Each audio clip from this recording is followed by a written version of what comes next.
Saya Asniwahi Lestari, guru biologi di SMA Negeri 16 Semarang.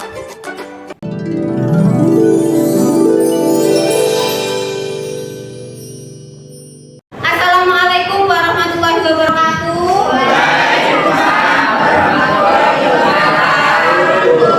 Bagaimana kabarnya? Alhamdulillah, luar biasa istimewa. Sebelum memulai pembelajaran kali ini, alangkah lebih baiknya kita berdoa terlebih dahulu. Sanda, silahkan untuk memimpin doa. Siap, berdoa mulai. Berdoa selesai. Terima kasih Sanda, semoga dengan kita berdoa pembelajaran hari ini berjalan dengan lancar. Amin ya. Asli absen dulu. Ahmad Dean, Yuli Aini. Ada yang tahu ini gambar hewan apa?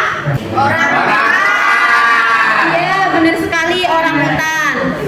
Menurut kalian boleh tidak kita memelihara orang utan? Tidak boleh, Bu. Mengapa kita tidak boleh memelihara orang utan? Siapa yang tahu? Angkat tangan. Bu. Ya, silakan kita. Karena orang utan merupakan hewan yang dilindungi, jadi tidak boleh dipelihara. Ya, benar sekali ya. Kalau orang utan itu tidak boleh dipelihara karena orang utan adalah hewan yang dilindungi. Ada yang pernah ke sini? Pernah. Gambar apa ini? Kebun binatang. Di dalam kebun binatang ada apa aja?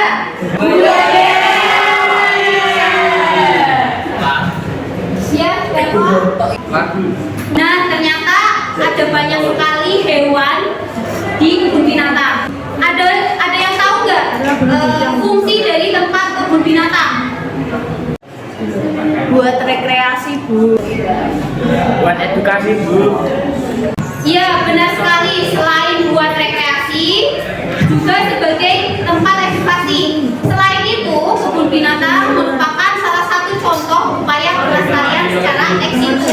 Nah, hari ini kita akan mempelajari tentang punahnya keanekaragaman hayati dan upaya pelestariannya. Tujuan pembelajarannya, melalui pembelajaran problem based learning, siswa mampu menganalisis penyebab punahnya keanekaragaman hayati dan upaya pelestarian keanekaragaman hayati dengan tepat. Sudah siap? Silakan berkelompok. Sudah berkelompok? Kalau sudah, silakan HP-nya dibuka. Bu Asri sudah share LKPD-nya di WA group. Silakan dibuka, dibaca dan dipahami setiap langkah di LKPD-nya. Kalau ada kesulitan, silakan tanya Bu Asri. Dibuka dulu LKPD-nya. Oke, sudah pada bisa buka LKPD-nya? Kalau sudah, kita lanjut ke langkah berikutnya yang nomor 1, yaitu orientasi masalah. Silakan dibuka yang orientasi masalahnya.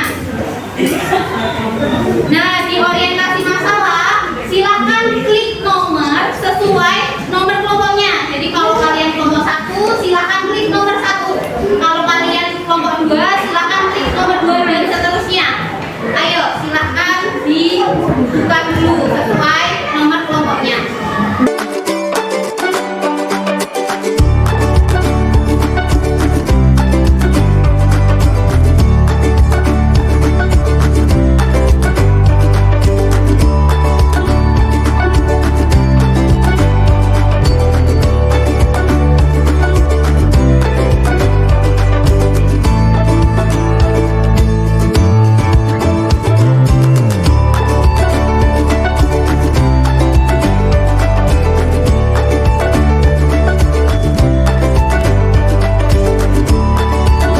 Silakan kalian buat rumusan masalahnya. Minimal ada 3 rumusan masalah. Begitu ya, paham? Kalau paham, silakan dikerjakan sekarang.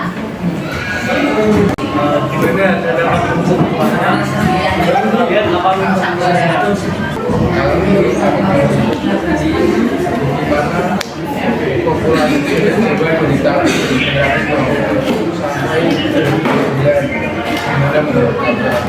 Setuju. Terus apa lagi? Masa harus doang? Kalau aku gini baik, apa yang menyebabkan populasi badak Jawa terancam punah? Oh, penyebabnya berarti kurang satu lagi. Aku punya ide dulu. Bagaimana pelestarian badak Jawa? Kayaknya udah cukup deh 2-3 rumusan masalah. Soalnya udah kena semuanya. Iya benar, sesuai sama rumusan pembelajaran hari ini. Ya udah, sekarang tulis dulu. Siapa yang menulis? Apa aja baik? Gimana, sudah dapat rumusan masalahnya? Apa aja rumusan masalahnya? Mengapa populasi gajah Sumatera menurun? 2. Apa faktor yang membuat populasi gajah Sumatera menurun? Oke, rumusan masalahnya berarti baru 2 ya. Nah, berarti masih kurang minimal 1 pertanyaan lagi. Karena kan masih tadi mintanya 3 pertanyaan. Nah, silakan yang 1 pertanyaannya lagi didiskusikan mau pertanyaannya apa. Tadi Bu Asni sudah berkeliling, sudah mengecek, ternyata sebagian besar itu sudah dapat rumusan masalahnya. Meskipun ada yang baru 2, ada yang udah 3 gitu, nggak apa-apa. Nah, silakan yang masih 2 pertanyaan dilengkapi. Kemudian kalau sudah, kita masuk ke tahap berikutnya, yaitu kalian mencari referensi untuk menjawab rumusan masalah yang kalian buat. Ini sudah sediakan handout di WhatsApp group. Silakan link handoutnya dibuka.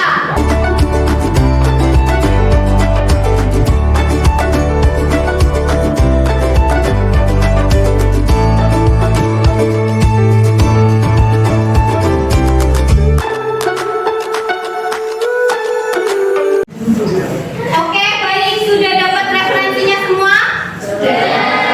Sudah ditulis di buku catatannya?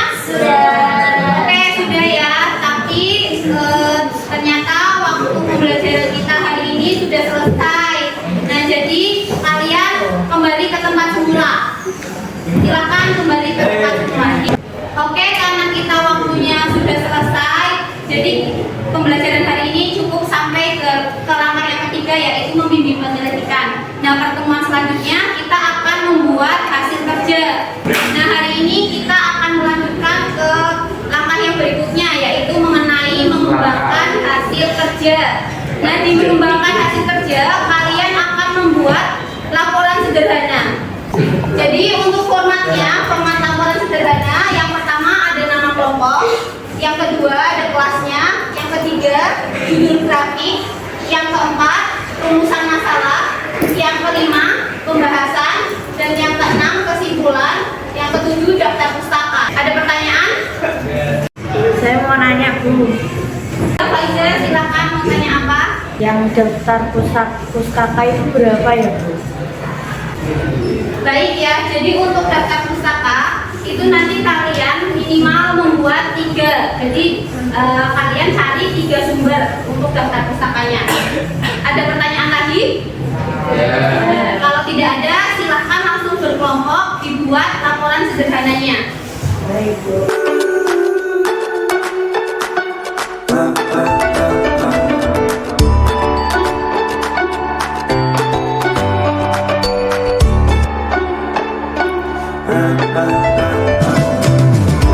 Ini waktunya sudah selesai. Jadi kita lanjut ke tahap berikutnya, yaitu menganalisis dan mengevaluasi. Nah, di tahap ini nanti kelompok 4 akan presentasi. Assalamualaikum warahmatullahi wabarakatuh. Perkenalkan, kami dari kelompok 4 ingin mempresentasikan.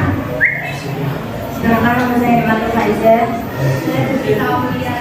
Saya mau menambah Putra. Saya Wali dari Sari. Saya Rizal kali ini. Populasi gajah Sumatera. Rumusan masalah 1. Mengapa populasi gajah Sumatera menurun? 2. Apa faktor yang membuat populasi gajah Sumatera menurun? 3. Apa yang terjadi jika populasi gajah punah? 4. Apa yang akan dilakukan apabila populasi gajah yang menurun? Pembahasan 1. aktivitas pembalakan liar, menyusutan dan fragmentasi habitat, pembunuhan akibat konflik, dan pemburuan menjadi ancaman serius yang mempengaruhi kelestarian gajah Sumatera. 2. Pembukaan lahan, eksploitasi sumber daya alam, pencemaran lingkungan, dan budidaya monokultur dan dampak negatif rekayasa genetik lingkungan. 3. Jika gajah tidak ada, sumber air dan pohon-pohon baru pun tidak akan ada. Pada akhirnya ekosistem hutan pun akan terganggu karena gajah juga saling menggali sumber air dengan gadingnya yang nantinya akan memenuhi kebutuhan hidup hewan lainnya. 4. Pelestarian in situ dilakukan di tempat habitatnya atau asalnya. 2. Pelestarian ex situ yang dilakukan di penangkarannya. Ada yang mau bertanya? Saya mau tanya, Silakan Azri. bagaimana tahap-tahapan yang dilakukan untuk melestarikan gajah Sumatera secara ex situ? Tahap yang pertama itu ada vaksinasi pada hewan, terus juga ada adaptasi pada hewan. Hewannya kan gajah ya. Terus habis itu ada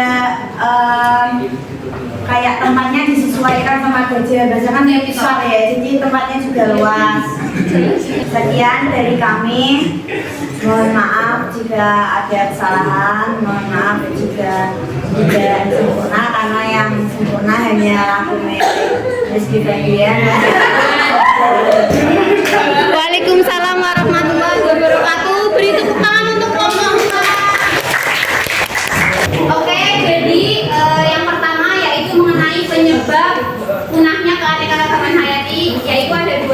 Bisa disebabkan oleh pengaruh kegiatan manusia, bisa juga disebabkan oleh kemampuan beradaptasi makhluk itu sendiri. Nah, untuk pembukaan lahan, kita bisa lihat ya contohnya di BSB. Dulu BSB itu bentuknya apa? Hutan karet ya. Sekarang jadi perumahan. Nah, itu berarti ada pembukaan lahan. Itu contohnya. Itu salah satu aktivitas manusia yang menyebabkan punahnya keanekaragaman hayati. Otomatis di BSB pohon karetnya juga berkurang sekarang. Yang kedua yaitu eksploitasi sumber daya alam. Contohnya ini di sini ada gambar apa? Rusa. Di sini ada gambar rusa. Jadi adanya perburuan liar yang menyebabkan eksploitasi, memanfaatkan tanaman rusa untuk hiasan. Nah, itu juga menyebabkan punahnya keanekaragaman hayati. Selanjutnya yaitu kemampuan beradaptasi.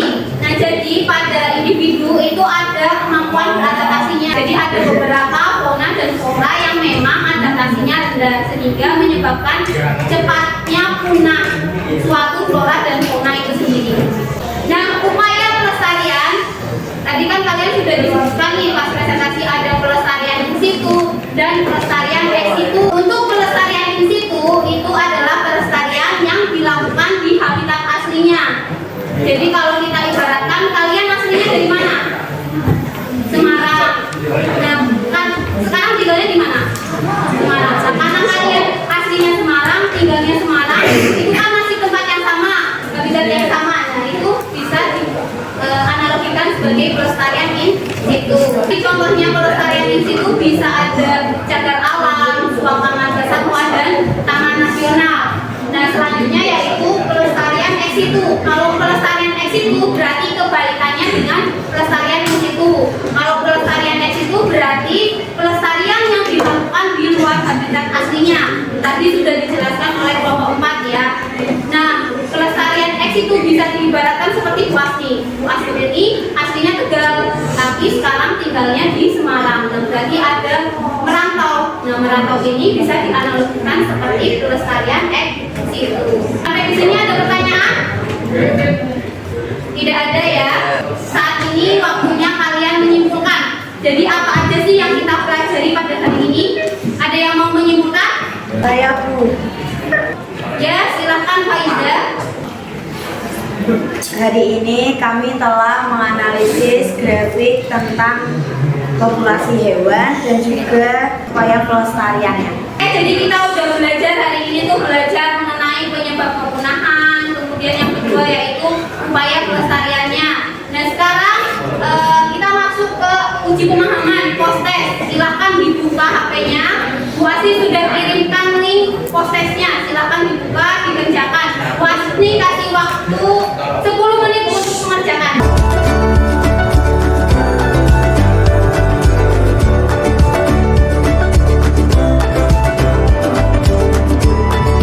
Oke, waktu untuk mengerjakan post-testnya sudah selesai. Sebelum Bu Asih tutup, Bu Asih ingin salah satu atau beberapa anak untuk merefleksikan pembelajaran hari ini. Menurut kalian, bagaimana pembelajaran hari ini? Ada yang mau berpendapat? Ya, silahkan Aini. KPD, PPT, dan hangout klasik sangat menarik. Saya jadi semangat belajar biologi.